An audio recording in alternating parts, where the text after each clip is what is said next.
अस्सलाम वालेकुम व रहमतुल्लाहि व बरकातुहू।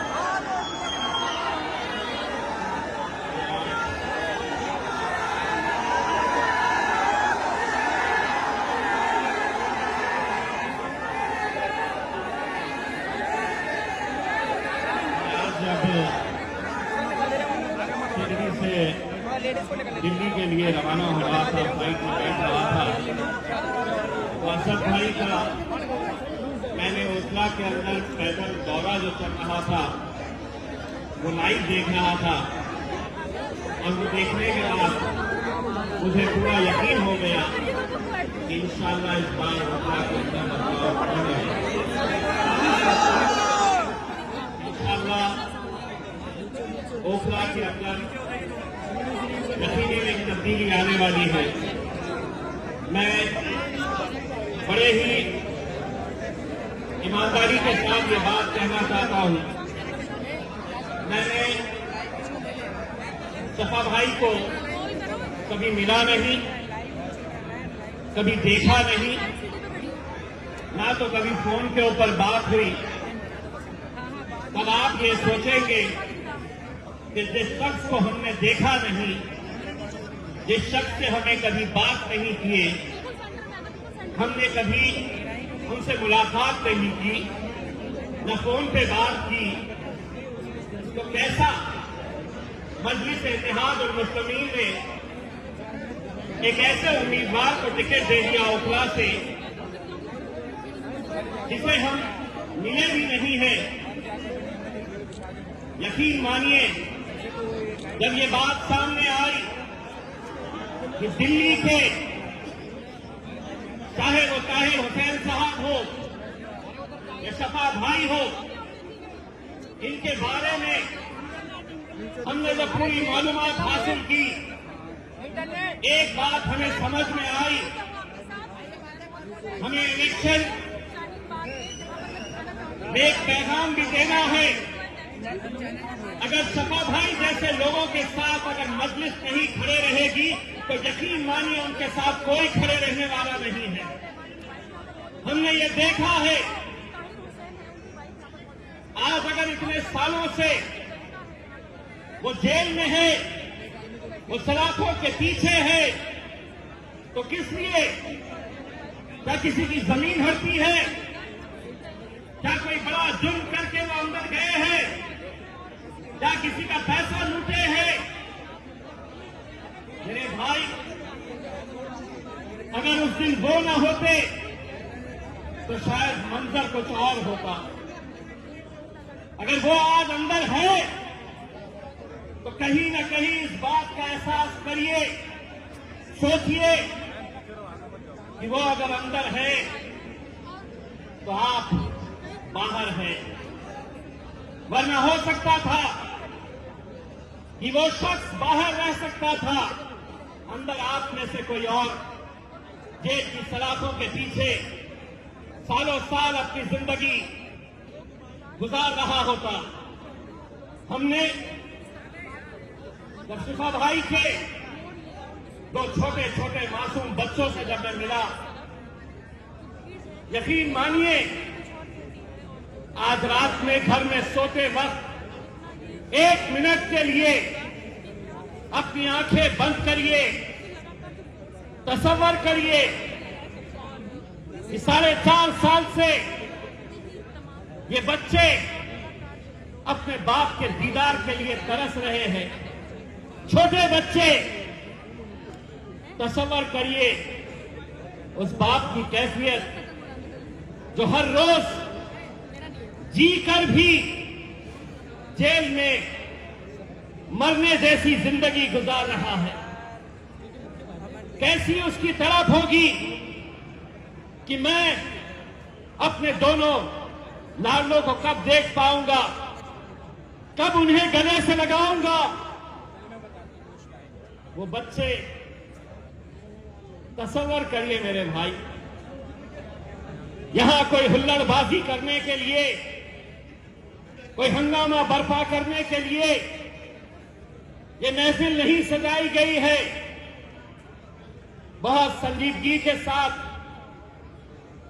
हमें इस बात का ख्याल करना है ये इलेक्शन महज 2 ही सीटें मजलिस लड़ा रही है। हम चाहते तो 20 लड़ा सकते, 25 लड़ा सकते, 40 लड़ा सकते, लेकिन मेरे भाई आंकड़े मायने नहीं रखते हैं। ऐवान के अंदर जाने वाला शख्स कौन है, कितनी मजबूती के साथ खड़े रहेगा, कितनी ताकत के साथ तुम्हारी आवाज से आवाज लगाएगा, ये मायने रखता है। मैंने अल्हम्दुलिल्लाह आप लोगों की दुआओं की बदौलत ये शर्फ मुझे हासिल हुआ था कि हिंदुस्तान की उस अजीम शख्सियत जिसे दुनिया जिसकी एक झलक देखने के लिए, जिसकी आवाज ऐवानों के अंदर गूंजती है, अल्लाह ने मुझे ये मौका दिया था कि मैं मेरे कायद बैरिस्टर असदुद्दीन अवैसी साहब के साथ पार्लियामेंट के अंदर जाकर बैठूं। वो शर्फ मुझे हासिल हुआ था। अल्लाह की मर्जी दोबारा मुझे मौका नहीं मिला, लेकिन मुझे मालूम है 2 की ताकत क्या होती है। वहां पे कितने और बैठे हुए हैं, कोई मायने नहीं रखता है। जंगल का हिसाब तो तुम जानते ही हो। जंगल में कभी भी गिनती गीदड़ों की, भेड़ बकरियों और कुत्तों की गिनती नहीं होती। शेर कितने हैं ये देखे जाते हैं। बहुत तकलीफ होती थी उन्हें कि एक शेरवानी से तो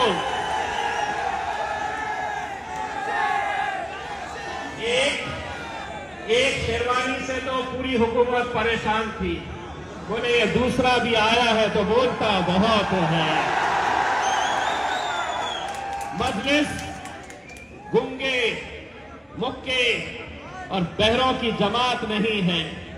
हम बोलते हैं और अल्हम्दुलिल्लाह पहले ही दिन से अगर मैंने वहां पर जाकर कुछ सीखा था तो मेरे कायद ने मुझे ये सिखाया था कि पूरा सीना तान के, पूरे जिगर के साथ सच को सच बोलने की हिम्मत रखो, झूठ को झूठ बोलने की हिम्मत रखो, क्योंकि इतिहास दिलेरों का लिखा जाता है। इतिहास दिलेरों का लिखा जाता है, दलालों का नहीं लिखा जाता है। कितने जाते हैं हमारे भी उन ऐवानों के अंदर, कितने जाते हैं, लेकिन जब तुम्हारी आवाज बनने की बात आती है, तुम पर जुल्म होता है, तुम पर ज्यादती होती है, तो कोई बोलने के लिए तैयार नहीं होता। लोग परेशान थे कि पहली मर्तबा पार्लियामेंट के अंदर आया और नरेंद्र मोदी की आंखों में आंखें डालकर बोल रहा है।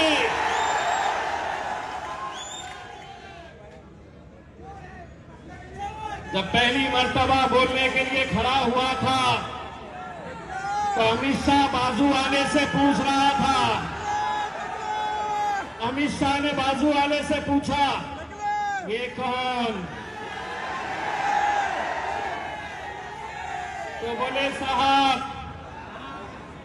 असद भाई का एक और भाई आ चुका है। मेरे भाई, अगर मुझे इतनी खुशी होती है जब मैं ये नौजवानों का जोश देखता हूं, आपके जज्बे को मैं सलाम करता हूं। कभी कभी तो लगता है कि हम हैदराबाद में खड़े हैं कि जहां तक नजर जा सकती है वहां तक आवाम खड़ी हुई है।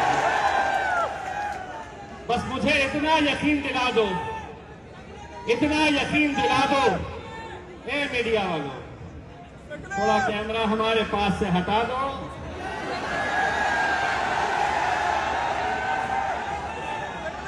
शिफा भाई को कितने लोग वोट करने वाले हैं, हाथ ऊंचा करके दिखा दो, वहां दिखाओ। हमारे चेहरे में कुछ नहीं लिखा है, उनके हाथों में है जो भी है। 5 तारीख के दिन इंशाल्लाह यही हाथ उठेंगे और जुल्म के खिलाफ एक पैगाम हम देंगे।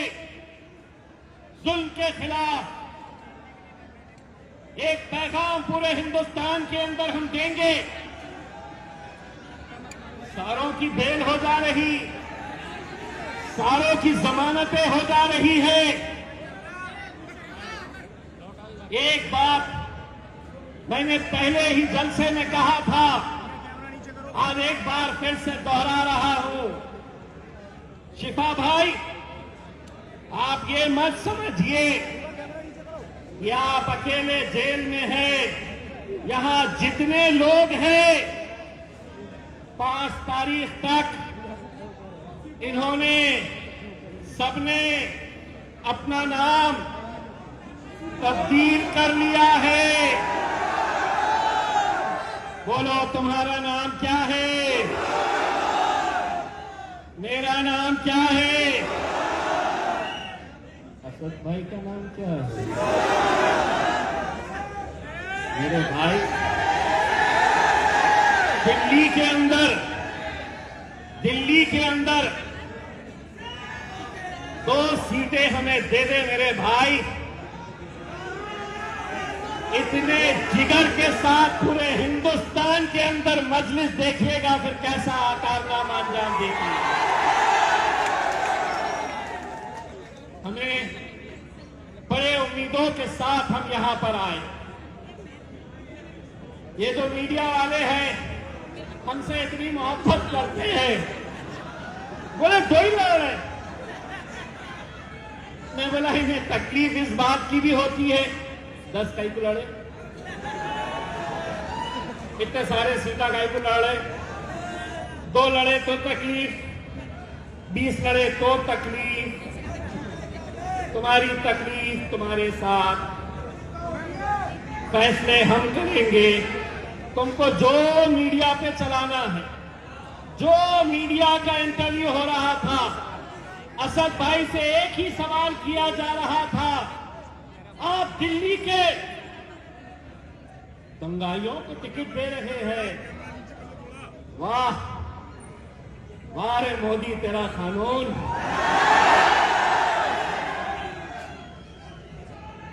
अगर ये दंगाई है तो एक बात अच्छी तरह से कान खोल के ओखला की आवाम से सुन लो। अगर तुम मेरे इन भाइयों को दंगाई कह रहे हैं तो जिस पार्लियामेंट के अंदर हम बैठते थे वहां पर हमने दहशत गर्दों को भी बैठे हुए देखा है। कौन थी?